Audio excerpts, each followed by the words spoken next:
বাজেটকে ধন্যবাদ জানিয়ে মিছিল বিশালগড়ে। মিছিলে অংশ নেন প্রদেশ বিজেপি সম্পাদক বিধায়ক ভগবান দাস, টিআইডিসি চেয়ারম্যান নবাদুল বণিক, সিপাহীজলা জেলা উত্তরের বিজেপি সভাপতি বিপ্লব চক্রবর্তী ও জেলা সভাধিপতি সুপ্রিয়া দাস দত্ত সহ অন্যান্যরা।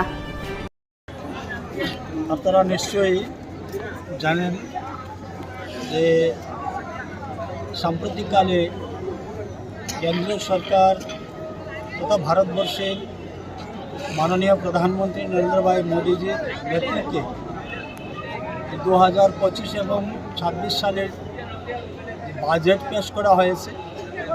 সেই বাজেট জনদরদী জনকল্যাণমুখী বাজেট হয়েছে। এই বাজেটকে সমর্থন জানিয়ে এবং জনসমক্ষে এই বাজেটের বিষয়কে তুলে ধরার জন্যে ভারতীয় জনতা পার্টি সারা দেশের সঙ্গে আমাদের ত্রিপুরা প্রদেশও আমরা জনসমক্ষে সেটা নিয়ে যাওয়ার জন্যে একটি র্যালি এবং সভার মাধ্যমে সেটা আমরা তুলে ধরার চেষ্টা করছি।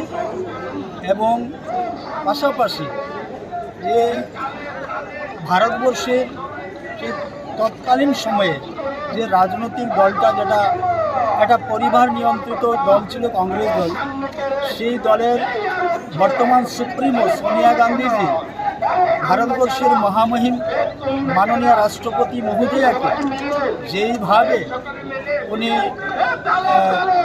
কটূক্তি করেছেন বা ওনাকে অপমান করেছেন, সেই নারী সমাজকে অপমান, জনজাতিদেরকে অপমান, তারই প্রতিবাদে আজকে আমাদের এই সভা বিশালগড় বাজারে আমরা করতে চলেছি। এবং এই সভার মধ্য দিয়ে আমরা দুটি বিষয় জনসমক্ষে রাখার চেষ্টা করছি।